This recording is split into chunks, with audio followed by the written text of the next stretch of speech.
Hey guys, we're filming outside today and we're going to do a quick card trick to teach you. And I learned a long time ago that you actually had to select a card for a card trick to work. So I'm going to need you to select a card for this one. In this case, you could just touch a card and we'll have you look at it. Do you see it there? Awesome. And we'll go ahead and we'll put the card back in and we'll give the deck a little bit of a shuffle. And I want to make sure you're not keeping track because I'm going to have you find the card in this case, and I want you to show me a magic trick. So if you would just touch one of these cards, and let's say you touched that card right there, and I'm pretty sure you found your card because this is something that you're quite good at. I'm sorry, it wasn't your card. Well, I'll help you out just a little bit. Let's see. Your card was the, let's see. Oh, there's a new one. Let's see. The Three of Clubs? Yes. All right. You did good with that one. Thanks for playing. Let's learn that one now, guys. All right, so cool. Now, I love this trick, guys, and I love tricks like this. This is what they refer to almost as a color change. In card magic, although I kind of throw a little bit of an element in where it's almost like not a color change. Instead, it's like the card kind of jumps from the deck and replaces the one in my hand. But it's on the principle of a color change that I use. And I made a previous video, and I've actually, this is kind of upgraded because this is my own handling, and I have new editing software and a tripod and everything like that. So I was at kind of weird angles and everything before. So hopefully this looks better. And let's break it down as to what's happening here. And I would definitely also recommend, if you are someone who is into like street magic, I definitely recommend these type of color changes. Or any situation. These are like my favorite card tricks. Color changes are actually great. You get really good reactions from them if you set them up into a trick like this. And that's kind of how I've designed these tricks where, you know, I'm basically tying in, because a lot of times you'll learn color changes, but you won't learn how to use them in a trick. So I think it's awesome if you can use them in a trick. They can be very hard-hitting and quick. And I think they're perfect for, like if you like to do street magic, I think these are like the best tricks to do. And also usually you don't have a table, so you're going to be doing things in the hands, or if you're doing like strolling magic. And you don't see these used a whole lot by professionals, but there is one that comes to my mind, and he is a street magician. That's Chris Capehart, and he does do some color changes, or at least I've seen him do one color change in his routine.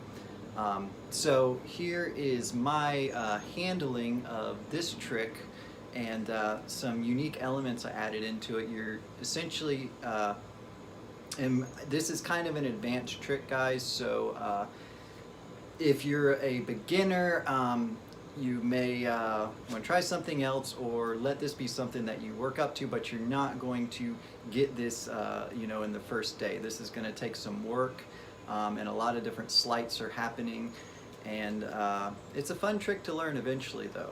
So just keep working at it. And basically what you're going to do is you're going to have the spectator select a card, obviously, and put the card back. In this case, since I don't have a spectator, I'll just show one. And you can do a simple, I have a simple card control where I just basically do a kind of like a half pass while I turn the deck, and you've got the card on top now. And this trick works very similar to the trick that I showed previously, where you have the card basically on top and you would do like a double lift, and then you would change that card in mid-air into the selected card. But here's a little bit of a handling that I added, where I will have a spectator select a card, and it's under the premise of them finding the card themselves. And it almost looks a little bit like that trick of the classic force, where the magician will keep forcing the same card with the spread to the person over and over. But in this case, it's going to look like, you know, something messed up. And this actually makes it easier to get a double lift, because what you're going to do is, and I may make a video on this, but I love this move. It's basically where you need to get a break under this top card, but instead of having to do a standard double lift or something like a strike double, you are going to have this card in your hands, and so now you only need to get a break under this top card instead of under both cards, if that makes sense. So this is so much easier because you're just going to do a little bit of a push off with your thumb, and you're going to come back, and then you're going to catch your break.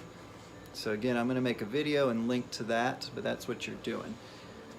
So all that's happening, the focus is here, so you have plenty of misdirection to do that, and this really, you can't even see that if you get it where it's just minuscule. And you're going to point to the cards. That gives you a little bit of motivation to put it back on the deck. You're going to say something along the lines of, I know that you found your card because you're really good at this. Of course, it's not going to be their card, and you can act surprised or whatever. And then what you're going to do is you're going to, this is the Ed Marlowe snap change, but just remember you've actually got a double lift. Get ready. So you're going to pick up both cards with this hand right here on the pip, and exposed view is that other card. That's their card, it's behind their card. And you're going to perform the snap change. I like to do it about right here, a certain height from the deck, and this just takes a lot of mirror work of figuring out what works, because what you're going to do is you're going to essentially, and this is something that you're really going to have to practice. You're not going to get this immediately, guys, so just practice, practice, practice, mirror work for this one. But you're going to basically slide this card back with the middle finger and under, and you're going to keep the other fingers in place, and then that card is going to go back behind this card, and it's all going to happen like instantaneously and in speed, and you're going to have a split second where this card is covering the card from the front, and but I like to basically it happens so quickly that it's not seen, but you're just going to come up with the deck, which is pretty much already like right here, and you're just going to grab this card and make sure it's squared up really quickly, and so it looks like it kind of just instantaneously changes in mid-air. And because you've ditched the card, you now can flip this over, and you're 100% clean, and this card is not a double or anything, and so it looks like the card just magically changed in the air. So like at speed, you're going to be like this, and then you're going to change and drop. Of course, I did that slower than I normally would do, but you get the point. So, and just just for completeness, I'm going to show you that the normal snap change, the way that works and how this is different, is you have the selected card on top of the deck when you do this other face-up snap change, which looks like this. You're going to do it, you would normally do like a double, and that's the wrong card, and then you snap change it into the right card, like that. And so this is just a different handling, because the difference is this selected card is going to actually be second from top, and it's going to be face down instead. And I really like this because unlike the other version where it's like the card is changing in midair like a flap card, which is a cool effect too, but this is, I like this kind of unique element where it's almost like the card is, instead of changing in midair, it's like the card is coming out of the deck, that was lost in this deck and is coming out of the deck and is like replacing this card, and then this card is like jumping back into the deck. So it's almost like they switch places in midair, which is kind of cool. And you really get this retention of vision where this card is face up and these cards are face down, and all of a sudden this turns into a face down card, so it's like it does kind of sell that idea and illusion that something like one of these cards jumped up into your hand. So it's like it's different than a change, and I really like it. I really like the way it looks, if that makes sense. So anyways, guys, thanks for watching this. I hope you found this useful. I love this trick. Let me know what you think. Leave some comments and likes, and guys, go ahead and subscribe, and we're going to bring some more awesome magic coming up. So thanks for watching.